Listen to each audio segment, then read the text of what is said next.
नमस्कार मंडळी, मी वृषाली. आज बरेच दिवसानंतर चिकन पुलावचा बेत केला, तर म्हटलं ही रेसिपी तुमच्यासोबत नक्कीच शेअर करूया.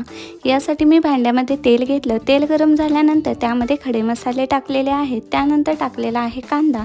कांदा छान लालसर परतून घेतल्यानंतर आलं लसूण पेस्ट आणि हिरव्या 4 मिरच्या, त्यासोबतच टोमॅटो टाकलेला आहे आणि हा छान टोमॅटो सॉफ्ट होईपर्यंत आपल्याला परतून घ्यायचा आहे. त्यानंतर यामध्ये टाकलेले आहेत मसाले, चिमूटभर हिंग, हळद, तिखट, त्यासोबतच बिर्याणी मसाला. हे छान परतून घेतल्यानंतर यामध्ये टाकलेलं आहे चिकनला मी 10 मिनटं हळद आणि आलं लसूण पेस्ट टाकून मॅरिनेट करून ठेवलं होतं. त्यानंतर यामध्ये टाकलेले आहेत तांदूळ स्वच्छ धुवून घेऊन नंतर आपण यामध्ये टाकायचे आहेत आणि त्यासोबतच यामध्ये चवीनुसार मीठ आणि गरम पाणी.